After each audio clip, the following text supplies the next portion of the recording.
So welcome back to Everything Marketplaces, where we talk with founders and leaders from some of today's top marketplaces. So this is episode 136, which is a really great group chat that we just had with Nick Huzar, who's the founder and former CEO of OfferUp. So OfferUp is the largest mobile marketplace in the US for buying and selling items from others nearby. They've also raised over $380 million in venture capital from top investors like A16Z, Coatue Management, GGV Capital, and more. So this is a really great chat with Nick, where we got to learn more about the founding story of OfferUp, the first steps that they took to start it as a marketplace at the time, did a deep dive into it now as one of the largest mobile marketplaces in the US, got to learn more about how it's evolved and scaled, what the fundraising journey has been like, and also had a really great group Q&A. So I really enjoyed this conversation. Now you're going to find it a great watch to the end.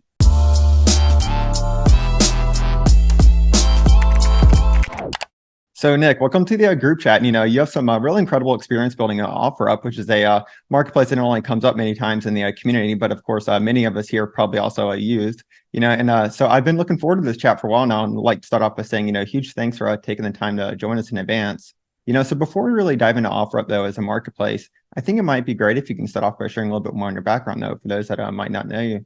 Well, thanks, Mike. Thanks for having me, and I'm happy to be here with all of you. And I think this is a good question. So I'm empathetic and passionate about helping to support entrepreneurs because I started my first company when I was 22. And when you're 22, no one really gives you the time of day because you really don't know a whole lot. But I was 6 months out of school on the side. It was just a big networking event type company. And I did some stints at big companies. I worked at Microsoft for 6 months, T-Mobile for 2.5 years. And other than that, I've always lived in startups. In fact, I haven't worked for anybody else in about 18 years. And that was a commitment I had to myself after working at T-Mobile for 2.5 years. And to this day, I still have nightmares about being there. Like I thought, if this is my life, I'd rather just end it. And so I said, that's it. I have to go build it. My commitment to myself was, at that point, I'm never going to work for anyone else ever again. And whatever that means, I'm just going to go on this journey. And to this day, that's always been something that has stuck with me. And so I've done multiple companies, some that have kind of been modest. I started one before Friendster. So most of you probably don't even know what Friendster is. You may not even know what MySpace is. You definitely know what Facebook is. So I started that company really early. It was called Connects with a K. Nobody knows what it was. We had the wrong team, wrong investors. We actually raised $5 million from all angels. So I always like to say my job is fundraising, and on the side, I try to build a company. And so I learned a lot of what not to do. And, honestly, OfferUp was not even a glimmer in my eye, but it was a pain point I couldn't get out of my head.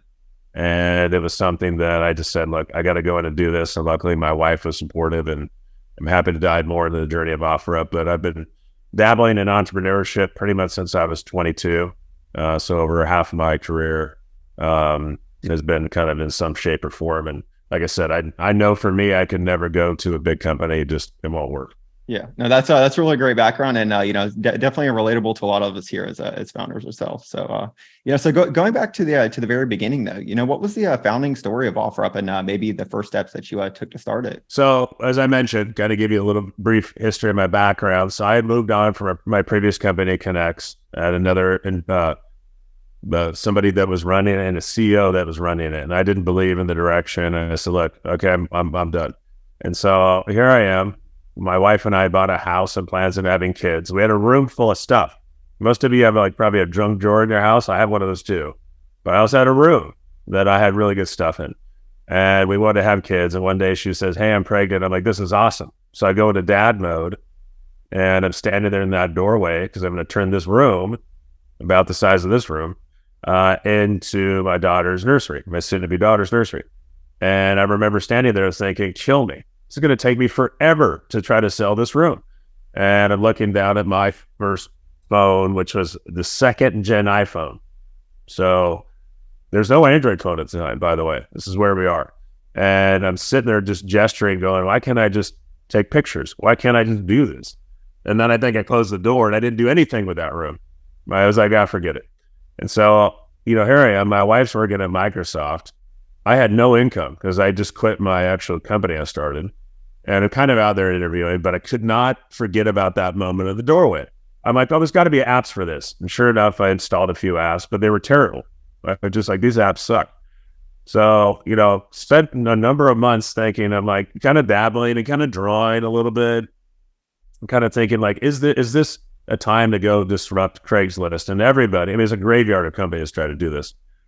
And finally, like months, it was like probably 4 or 5 months, honestly. My wife's like getting bigger. She's like, where's your job? And I'm like, you need to come home. I got to show you this idea. And keep in mind, I was like sleeping on an air mattress in my last company. So I was not really like, go do this. And I didn't want to be a deadbeat dad, right? I'm like, who am I? I have no income. I'm a pregnant wife, right? And so I said, I got to show you something. So she comes home and I pitch her on this big screen. And it was about 10 slides. I'm like 6 slides in. She's like, this is the best idea I've ever had. You have to go do this. And I said, okay, you know what this means. And so that began, once I got the green light from her, I went all in. And so I grabbed another guy I used to work with back at Connects. And basically the first year, we just coded nonstop, like 7 days a week. And, we basically built out the first iOS app, the first website, and the whole back end. It was like functional, no Android app yet. And I think we hired a guy. I remember interviewing a guy that had 5 apps in the App Store in high school. And it was hard to find iOS developers, by the way, back then. And I said, look, would you mind doing some work for us? I can't pay you in cash, but I'll give you equity. And he goes, well, can you talk to my parents? So he was the first guy to actually write code for us on iOS. And so like the first year, that was kind of it. And we'd raised about $100,000 from somebody willing to take a risk. And we would just sip on it. We'd have conversations like, I need money for food. Like these are the conversations we were having. And so that was kind of year one. It was not, I love it. I always love year one in companies. In fact, I'm kind of incubating another one right now because there's no drama. You don't have to deal with a lot of employees. It's just like the sky is the limit, right? It's a fun, creative time. And that was just a fun time. And we meet every now and then and have coffee just to get out of the house. But the rest of the time, I was literally in my pajamas all day. My wife would come home from work and she's like, have you showered? And I'd say, no, I've just been here coding. And so, but my belief, again, going back to why disrupt something like Craigslist was, I believe we would all have these. So you have to make bets early on and like where the puck is going. And I believe we were all going to have these devices. We believe the cameras would get better. We believed you could take a problem space full of friction, which was the desktop, and make it way more efficient. Like it's got maps built in and payments built in and just a better interface. And you can take a picture instantly. You don't have to tether something to the, an uploaded item. And so we just thought all those things were there. And the biggest macro trend we saw was value was stuck. So I always tell people, like, I don't look at OfferUp long-term as a classified business. I look at it as a local marketplace business, full stop. And so today it's mostly used goods, but we also have a lot of power sellers selling, out of retail stores. And that's because we have a huge local audience that's using OfferUp. And so that was always the vision, was how do we unlock value locally? And I'd always think about like, where's all the Amazon stuff go? Where's everything going? And what's happening is our homes are getting bigger. We're actually having less kids. More and more of us are in storage units. Like value is actually stuck all around us. And so our vision was like, well, we think we can leverage mobile to unstick a lot of that. So I could keep going, but I'll pause there for a minute so I can have my coffee. But let me know if you want me to elaborate on anything there. No, I mean, that's definitely an incredible story. So much we're going to get into with it here. But yeah, it's also it's pretty wild to think that looking back at the time that mobile was such a big bet, and you guys were early in the space. So I guess when it comes to the actual, I would say like actually building the marketplace and overcoming the chicken and the egg or the cold start problem that we all face. How did you do that kind of in the early days? And also too, like did you constrain to to one city as kind of like a hyperlocal marketplace or? Yeah. So, but then what you're asking is the most important question. So that's a good transition into year two. Year two was all about scale, and it was the hardest year ever. Back to this chicken and the egg problem. So, I think sometimes I saw this with more technical co-founders. I'll pick on them a little bit. And it was only because that's who we saw in the market at the time. There was 2 other apps that had raised millions of dollars. We had only raised 100,000. And they would say, hey, we're this local marketplace, but we're all across the country. And one, their app wasn't great. So I was like, okay, it's probably great engineers, but the design sucks. Two, they're not focusing on the problem. So when you're building a marketplace, what's the most important thing? Liquidity. It better work. If I post something, somebody better buy that dang thing or it's worthless. So I used to get out in the car, and at this point, we had like a small office. I would go buy stuff. So imagine a room like this with like 5 guys in there coding and just stuff everywhere. That's how it was for a while. I would buy it, but I'd never say I worked at OfferUp. I was just faking it. I'd tell people, oh, I'd buy a bench, and I'd OfferUp's the best thing. All my friends are using it. Complete crap. It was just a lie. And because I was trying to get it to work here in Seattle. And so, we did that for a while. And I always say in the beginning, you need to think about what's your number one metric. So think of it as just a big funnel, right? You're bringing all these people in and you're trying to get them to convert. You optimize everything for that. So instead of going broad across the country, I was trying to calm my team down. And one day I go to the map and I blew up this big map of Seattle. And I said, here's our office. Here's 30 miles. I do a circle around the office. I said, if we can't win in this circle, we're done. So let's get after this circle. And so we did everything we could, and we ran experiments, and we just kept hitting that thing for quarters on end. And eventually we got invited to the Facebook mobile beta for mobile ads, like in the beta. And so my co-founder, he's like, hey, you want to do this? I'm looking at him kind of defeated. I'm like, we barely have any money. How about $50 a day? Let's try it. And we were getting installs for $0.10. And so before I knew it, let's spend more. So within like 60 days, it was all the kind of metrics a venture capitalist would want to see. Liquidity was happening. Repeat usage was happening. Word of mouth was happening. I always wear my OfferUp clothes. I'm walking around town and people are like, oh, I love that app. Like within 60 days, that's what happened in Seattle. So what we did then is we said, okay, let's expand the circle. So now we went to like 50 miles and it's kind of working. Oh, by the way, we were also heavily focused on women. And part of it might have been my own, where I was in life and watching my wife talk with her friends. It's just the amount of stuff once you have kids entering your house it's a process. And so, so I would do things in the branding that kind of skewed towards women. Like the logo used to have like a daisy on it, right? I tried to make it a little bit more feminine intentionally. But every now and then we were marketing to women, and every now and then I'd see men come in and I'd message them and say, hey, work at OfferUp. Like, how did you hear about this? Like, oh, my wife uses it. Right. So now that's kind of happening. So we were able to show in year 2, we were very focused and we spent all year in Seattle. So here we are 2 years into the business. We're still only in Seattle. And so I think nowadays you could actually move faster probably. Keep in mind, we were very early on mobile and we were very early on geo-targeting Facebook. Now you can probably do it faster, but I also still think it takes a while. I encourage entrepreneurs in the early days, get your playbook right before you go anywhere else, because it's expensive once you start to move into other markets. So once we figured that out, probably within like 60 to 90 days of really good metrics, we ended up doing our Series A, which was about 2.8 million. And then it was off to the races. And then it was market. Then we just kept entering markets like you wouldn't believe. And that was the game changer. But it was the discipline, I think, of the first 2 years to think about the strategy, to get the product right, to get and also to be quiet. So when Andreessen Horowitz invested, no press. And they're like, what are you doing? Mark's going to tweet about you. No, don't tell anybody what we're doing. And so what we were doing was going around the country without any serious threat of competition. We were worried about Amazon. And we also waited, by the way, to launch in the Bay Area and New York. Intentionally. We did not want to tell anybody what we were doing. So here I am. Once we started to get more traction, I go down to the Bay Area and people are like, you must not be that big a deal. No one really uses you down here. And I'm laughing. I'm like, you should see LA right now. LA is just blowing up. And by the way, 1/3 of the adults in LA today use OfferUp every month. 1/3. And so like no one's even close, not even Facebook's not even close to OfferUp in LA. So I think these are important strategic things as you're thinking about scaling your business in the early days. Think through like those metrics and optimize everything for it. And so that's kind of the early days. Like I said, the discipline in the early days, and luckily all those things panned out strategically. And now we're the largest standalone local marketplace in the U.S. Yeah, no, it's definitely pretty incredible that, the sense of scale that you're at today.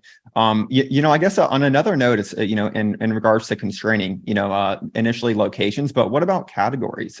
Did you initially kind of, focus on specific categories and kind of think about expanding out from there, or? No, we always had all the categories kind of as an option for posting, but we didn't. We mostly focused on geography and let that figure itself out. I mean, in our case, because we were a geo marketplace, local, we just said we'll focus on that. But I remember the first time I saw a car. I remember the first boat I ever saw. And so sometimes I think what I observed was once a car was on or something else was on, I think people were browsing and go, oh, I could post a boat on here. And then they would post a boat on here. And so but I do think if you're, for those that are listening, that are doing marketplaces that are focusing on various categories, the more you can constrain in the early days, the better. And it doesn't mean you're giving up on the bigger idea, but you got to get liquidity working. You got to get retention working. You got to get word of mouth working. And so the more you can get that flywheel moving by trying some of the things I'm suggesting, I think the faster you'll get moving. But it's hard. Building marketplaces in the early days, the chicken and the egg is really hard. Definitely. You got a lot of head nods on that point. So, so I guess we're going to jump in a few more kind of topics more specifically with it. But for a little bit of context, could you give us kind of an overview of OfferUp as a marketplace today, and maybe touch on some of the unique aspects of it? Yeah. I think overall, like I was saying today, I really think my vision was always to build a marketplace for local, full stop. And what I mean by that, it's kind of a challenging world we live in, where it's easier to get an item delivered to you from China than it is down the street. That's where we live. So how do you unlock all this friction? And so, again, I think this is a good input. I just hold out, I take a photo, I can message and chat, great. But how do you build on a marketplace kind of over time? And so, we do, since I started OfferUp, probably over $230 billion with a B in transactions. So we do over 40 billion a year. We're probably one of the largest, I don't know, probably maybe even top 10 marketplaces in the world in terms of just GMV and sell through.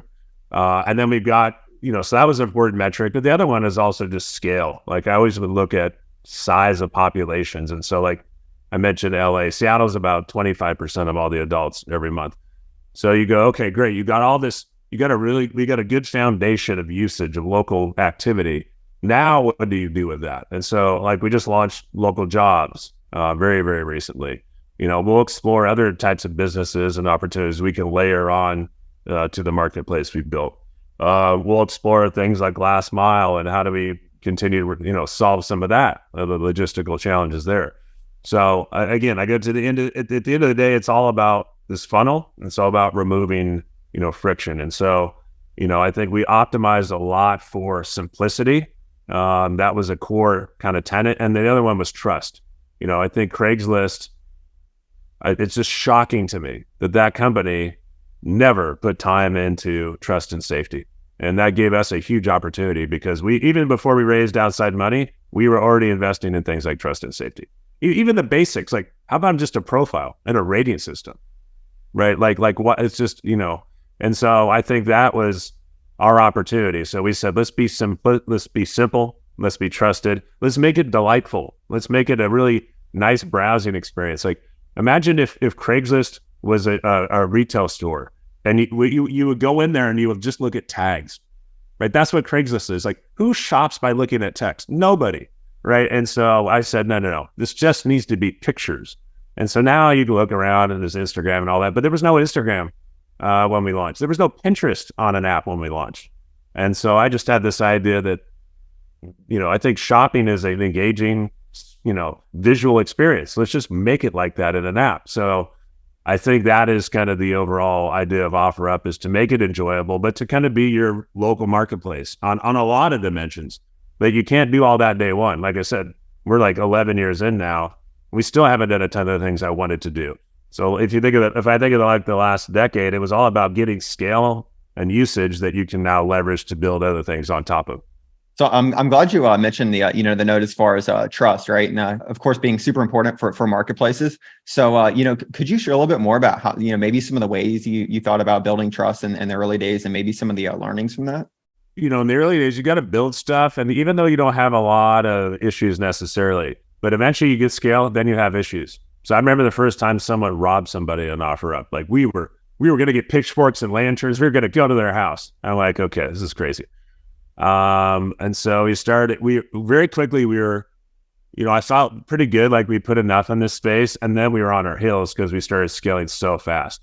And again, to be clear, like it's very rare anything ever happens on OfferUp, but sometimes they do. I mean, if you look at the scale that we're at, like you don't have any major city in the US without some kind of crime, no matter how much you police it. And so we've done a whole bunch of things. Number one, we started doing things at the time of posting. So we look at items and pictures, and we do some image recognition. There's a lot of AI stuff we do and machine learning under the hood to figure out like, okay, what is getting posted? Like, what is in this photo? So you name it, I've seen it. Body parts, drugs, weapons, you name it. I've seen all of it. And, eventually you just train models. So initially when we were scaling, we didn't have time. We had to go build the models. So luckily I had a old business partner of mine in India. I called him. I said, I need people. I just need you to manually curate stuff right now, 24/7, because we can't keep up. So in the early days, we would literally divide the team up per hour of the day, and we say, you guys have to curate. That's all we had to do until we had a solution. Then we started putting bodies offshore as we built out our own solution. So that was what we did. Then we started building out profiles and ratings. And then we ultimately also built out this program we called TrueU, which is you can scan your government ID, and step two is it'll do some image recognition. And if it's a match, then you get this badge that says you're a TrueU member. So that was important. Our community also reports a lot. So there's rules and systems we do. Like, let's say I post an item. Let's say I post a Rolex watch for $400, clearly fake. If our system doesn't detect, it should detect that because we look at watches and we say, okay, if it's off by this price, remove. But if it misses it, then the community can report it. So let's say it gets like 3 reports within an hour, automatically gets pulled out, right? So these rules and these systems, you just build on them over time. You're constantly building on them. But in the early days, there's a lot of manual work with a lot of these. So anyone building the marketplaces, there's nothing wrong with that. Go ahead and just manually do stuff, but figure out like where you're spending the time and then start to automate, and then fix that and start to automate. Like you have to think about that as a long slog, and there's not like one size fits all, and always going to try to go around the process. Always. And we have third parties now. Like we're very sophisticated when it comes to, I'd say trust and safety locally. We trained 5,000 police officers around the country how to use OfferUp. We rented auditoriums. I went down to police stations and met people, which was awesome because we've always heard from them like no one's ever done this before. Craigslist never came here. eBay never came here. You're the first company to actually spend time in doing this. So we do spend a lot of time on trust, and we're never going to be perfect, but I think we're pretty good. Yeah, we could probably have an off the record conversation here as founders around trust and safety for quite some time. So Oh yeah. So one of the things that I actually did want to discuss. So I know we've spoken about the various stages of OfferUp, of course, and then how it's evolved a little bit. But when it comes to hyperlocal marketplaces, one of the fun topics to chat through is the kind of playbooks that they often use for expansion. So how have you guys thought about expansion in the past? And do you maybe have any kind of tips for early stage hyperlocal marketplace founders when it comes to playbooks or expanding in new markets? Yeah, I kind of go back to getting the playbook right. Like I'm a believer that in companies, you're never going to have perfect data. So get enough and just move. I'm somebody that's all about action. And my wife's a little different. She's like the 4.0. I'm going to analyze and then I'll move. By that point, I'm already like 10 clicks ahead. And there's just different ways to attack things. But I tend to learn through action. So I'd encourage everybody, like get enough data and just get going and start tracking and go, that didn't work. Iterate. Because startups are about speed and execution. And the more you sit there just kind of circulating, the less time you're learning. So I believe in just kind of getting out there. And that's how we, that first year, figured out that playbook. Once we kind of figured out that playbook, we just kept repeating it. Every market we went to, we said, okay, repeat. And so that eventually worked for a long time until it kind of didn't. And then it was, well, what else can we do? So like we never ran TV ads until in the last year or so. Like now we're doing different types of branding. And part of the reason is because half the country is installed OfferUp. We've been installed 130 million times now. And so, how do we get, back to what I said about like Seattle? Okay, a quarter of adults use OfferUp every month. That's great. That means 75% don't. Well, why don't they use it? Well, maybe they forgot about it, or they didn't find the thing they want. So now we're building other things in the product. So there's more reasons to come back, right? So you have to think about, and that's how I would always think about it is, okay, it's kind of called this J curve, right? Like, what are the things that are working well? Okay, great. But eventually they don't always work. And then you have to start to think of planting seeds for the next thing that's going to continue to scale you. And I think companies that are able to do that well as they get bigger become really big companies, right? Like Facebooks and the Amazons of the world. Like, I've always thought Amazon is like the most crazy company to think about, because the amount of different businesses and the things they've done. I mean, there's a lot of business decisions that could have gone extremely wrong in that company. And somehow they've navigated it extremely well. But I think just, have a framework and be willing to test against it constantly and question your own hypotheses all the time. Because things will change. Like the same thing that's working may not be working in 24 months. Yeah, no, that's definitely a really great point. So, so one of the other things that I did want to discuss, since you're at such a large sense of, scale today, what is the OfferUp kind of team like, and maybe even like the marketplace kind of org structure? So I'm sure there's a lot of moving pieces behind the scenes. Yeah, we have about 350 employees now, and primarily, like if you think of we don't need to be a massive company, in my opinion. We can be pretty lean. Like we're not building warehouses and we don't have a lot of operational costs because we're not in the middle of the transaction. We're just connecting two different people.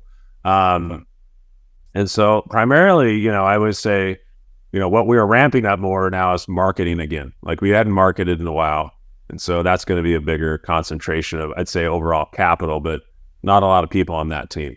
But engineering and product is probably, a good chunk of the company. And sales. We have a big sales team because we sell our product to auto dealers, local power sellers. That is a growing segment for us. And so for those that may have been around in the eBay era, when I first joined eBay, there was no power sellers on eBay. And then all of a sudden power sellers started using it because there was an audience there. And then now it became, what eBay is today. And so we're kind of in that, I'd say, that inflection point. It's crazy to see we have power sellers that are selling millions of dollars worth of inventory using this. Like, kill me. Like, you need a desktop interface. You need to integrate with your inventory management system. Like, no. But it's awesome to see what people are starting to do on their own because they're seeing value, in doing that. So I think power sellers will continue to be a big area, and we'll continue to probably scale our sales team. Like we're supporting, like I said, auto dealers. We probably have 13% of all the auto dealers in the country that are using OfferUp. So how do we continue to grow our autos business? So that's kind of the overall, makeup. And then we try to keep it pretty lean, like, have an executive team and a leadership team, but have a very long kind of bench of work. And I've seen us overscale. Probably last year, I think we overscaled, and we slowed way down. We stopped delivering product at the rate I thought we should. And then we made a bunch of org changes, and now we're moving much faster again. So that's something to be aware of. I kind of, it sounds bad to say, but like, yes, you need people, but a lot of times you don't need as many people as you think. And so as you're scaling, if you're not on it, guess what? Your people are going to hire more people. And then you're going to wonder, like, why did my company get twice as big, but now I'm moving twice as slow? So I don't have a good answer for that, other than you just got to be mindful as you're scaling and how to try to navigate that. And I always felt like it was messy, because it is. When you go from 40 employees to 150 in 18 months, you're going to break a lot of stuff. Just that's the nature of it. So I'm getting some questions from founders here, so don't want to, take up too much time here, just you and I talking about stuff and diving into it more. But, right before we get to the group questions, though, so, you've raised what I believe over 380 million for some pretty awesome investors. So could you maybe share just, I would say like more high level, kind of what the fundraising journey has been like? And, maybe one fun question would be to ask is, what was the hardest round to raise? I would say fundraising is not fun whatsoever. You're going to get a lot of no's. And I would say in that process, though, you should look the themes of the no's. So if you were to react to every investor, you just go out of business. Like you're going to hear a lot of contradictions, and that's fine. But every now and then when you hear the no and you hear enough of them, you should go, maybe I should dig into that. Maybe I should adjust my pitch. And your pitch, I think, is everything, by the way. I support a few founders, and I'm always harping on the pitch. I'm like, why are we spending so much time on this? I'm like, you got to get this tight. And it's not just for raising money. It's also for attracting talent. Why would anyone come join your journey unless they're excited about what you're doing? So I spent a lot of time, especially in the early days, on the pitch and telling that story and where do you want to go with this business? Because that in the early days, it's just you or your co-founder and you're just telling a story.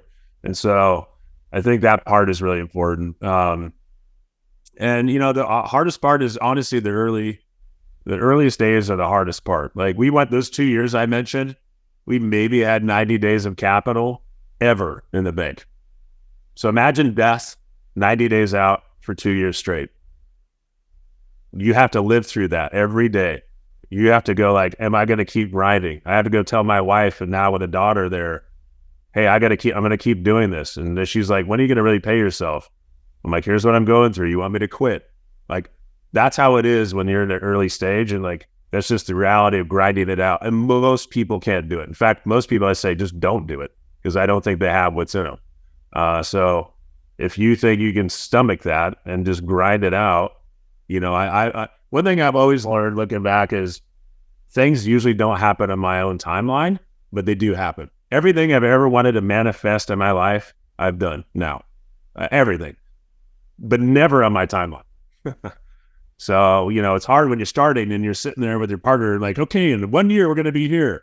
And then in there 1 year, like, damn, it didn't work. Should we just close the business? No, because you can't control everything. You're on this journey. Like, there's a lot of things that are outside of your control. And so I think just be mindful of that. And then, I think we were fortunate because, we weren't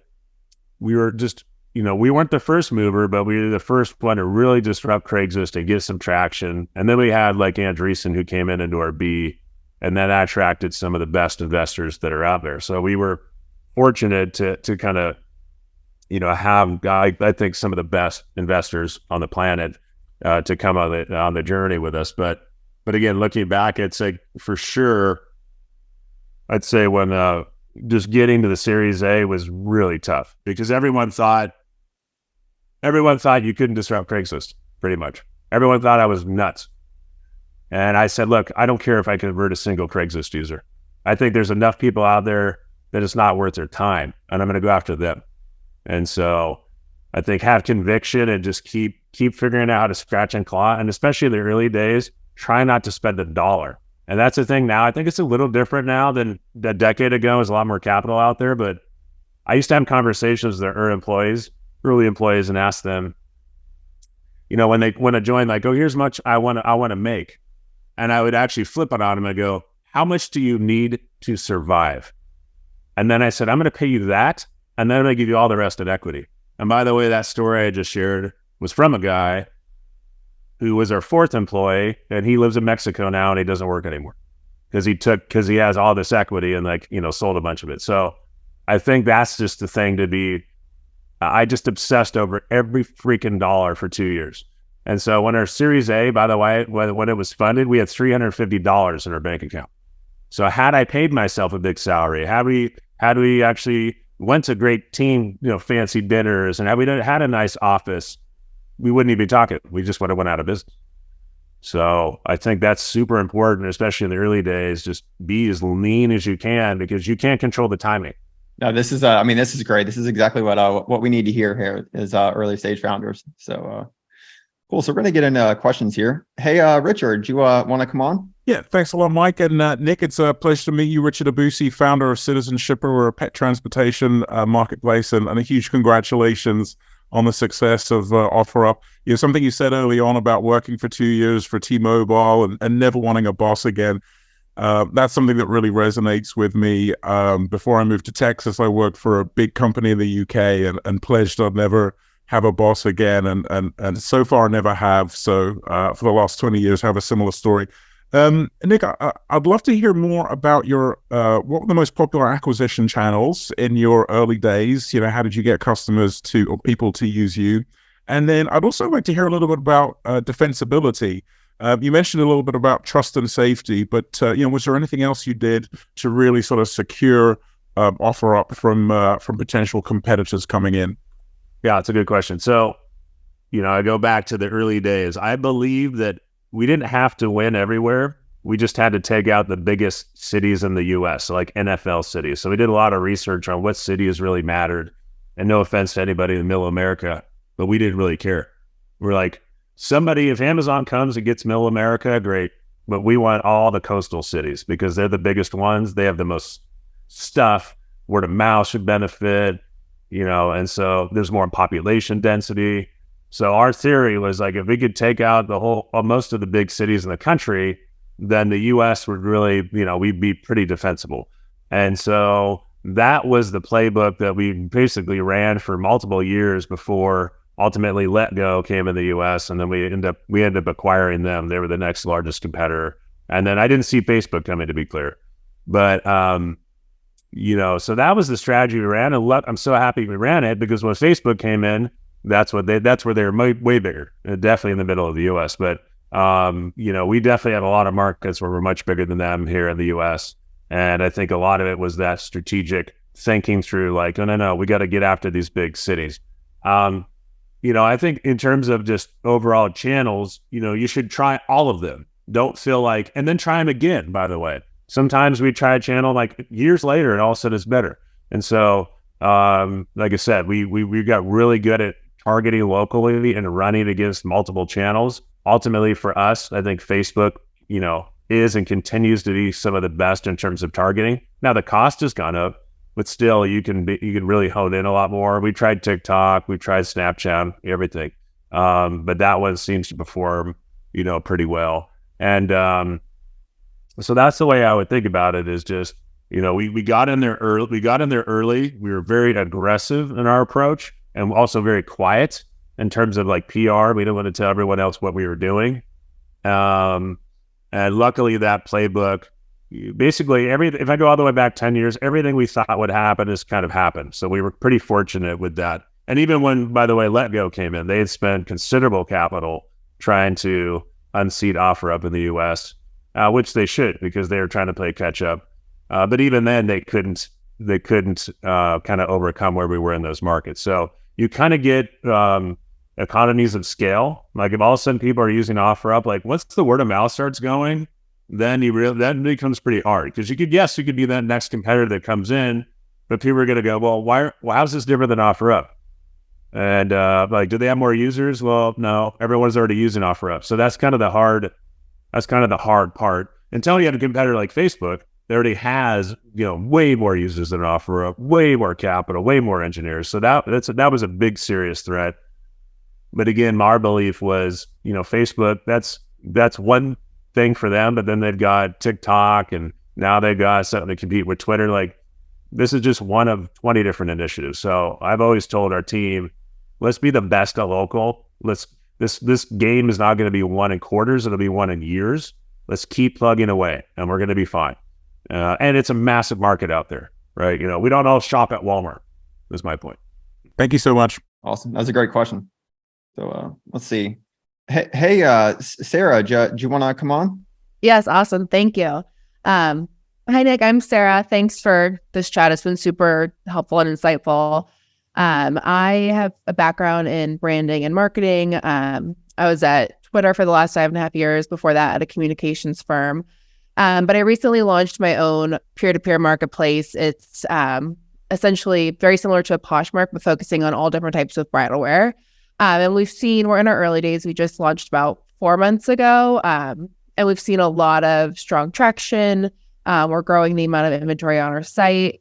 And so we're keeping it very lean right now, still just working off of a very small investment. What you said about really stepping on that investment resonated with me. So I'm curious, as you took those 2 years to really grow and scale locally and just keep everything really lean, what type of metrics did you focus on whether it be like sell-through rate, dollar amount that items are selling for, the amount of inventory you have on your site. I'm just curious about the type of milestones or traction that you think that investors are really looking for. So when you're ready to, start raising that bigger round to really grow and scale, what did you think really caught their attention, or what would you recommend focusing on as a founder? Yep. That's a good one. So I would take and optimize. You can do this in Excel. I mean, you don't have to be that sophisticated, but I would say that you have kind of two funnels. One is, how are you attracting users in, right? And you have every channel there. What are they doing? Like, what is it costing you to acquire that user? Then they get into your, onto your marketplace. Then what are they doing, right? So if you're an investor, wouldn't it be great to see like, oh, you're able to attract users through this channel, and here's what they end up doing on the marketplace. So I would take your registration process, right? And, the purchasing process, and I would just map that out into one long funnel that shows the end-to-end experience. Because that'll help you and the team focus. You could say, man, everyone keeps getting stuck at registration. What are we doing wrong here? Let's just get after that for the next few sprints and make that better. Oh, we fixed that. Okay, now we're going over here. Man, the people keep abandoning the shopping cart. Oh, okay, now we're going to fix this. And you're just trying to make that more efficient, and just focus on that entire thing until that, so that's kind of, I would call that like the cost of real acquisition. Then it's, okay, like, are people, and then it's all about retention. Every investor harped on cohort retention till the end of time. Because, okay, great, you acquired that first user. Are they coming back? Are they using you? And so I'll pick on Wish. I mean, 6 years ago, everyone loved Wish. And I just felt like it was crap. I'm like, this is crap. Are you going back and buying products here again and again? And then the answer, you can clearly see it in the public markets, was no. They had terrible retention. So they were spending, I don't know how much money, but they had the worst retention. So like, who wants to sign up on that business? So you kind of have to, I would think about it in that way. Like, you got this external funnel that leads to an internal funnel. Then you got something that says, okay, show me retention over time. What does day one retention look like? What does month 30, day 30 look like? And in your case, it's going to be more challenging because it's, maybe you don't care about the long term, because hopefully you're not getting married like 5 times, but maybe. So I think that's just something that I think it's a little unique for you in terms of a wedding. So you might want to optimize a little bit more on that first part, but those are the two things I would really think through is, and instrument everything, track everything. My co-founder was obsessed with event tracking. And to be clear, I was usually like, no, we got to ship. We got to get more stuff out. I was usually the one that was telling him he was going too slow. But I think there's a good balance there. Now looking back, like, he was right on a lot of it, because once we had that visibility, the full funnel visibility, then we could move a lot faster because we knew exactly where things were dropping off and we could tweak things. So I think that's just spend a lot more time instrumenting the machinery so you have more informed decisions.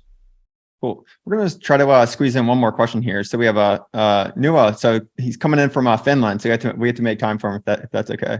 So sure. Hello, it's Noah from Finland.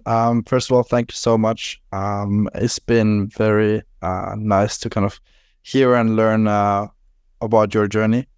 And thank you, Mike, for organizing again.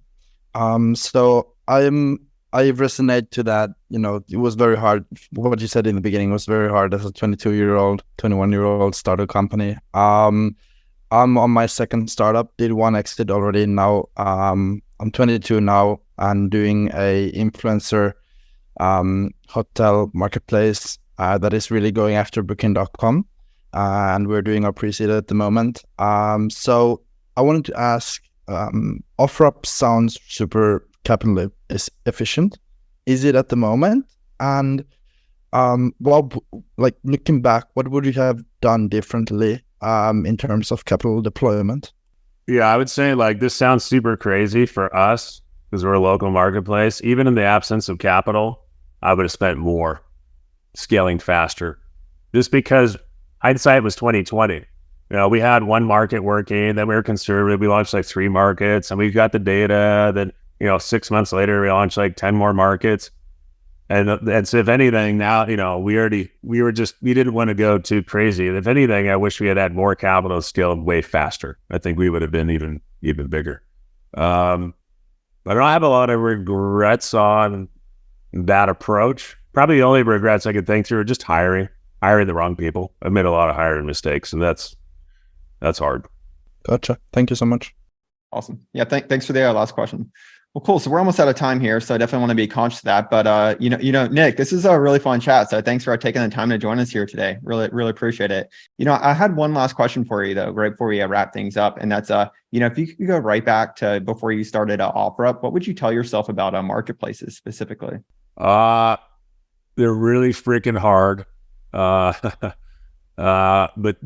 stick with it, I think, is the thing I've found. Is, like I said before, it's you're trying to get all the gears moving, and there's just a lot of moving parts. But once you can really get the scale, then it's hard to break down. I mean, just the fact that Craigslist is even still alive should be a testament to that. Like, it's like horse and buggy, right? Like who's using this? Like, I don't know. Like, I think it's like, because even old people use OfferUp now, right? So that's my point. It's like, it's really hard to build. It's really hard to break down marketplaces when they get scale, but it's hard to get scale in them. So, it's been great being here. And yeah, if anyone ever wants to reach out, you can find me on LinkedIn or Twitter. Feel free to ping me. But I think it's a great thing you're doing here, and it's a struggle. I wish there was something like this when I was starting OfferUp, a place so you could just get some advice. So it's great what you're doing, Mike. Yeah, we once again really appreciate it. And then time for a quick plug. So where can we keep up with you? So you could go to, like I said, LinkedIn. You can just find me, Nick Huzar. My last name is really unique. Or on Twitter, same thing. Those are probably the best two places to connect with me.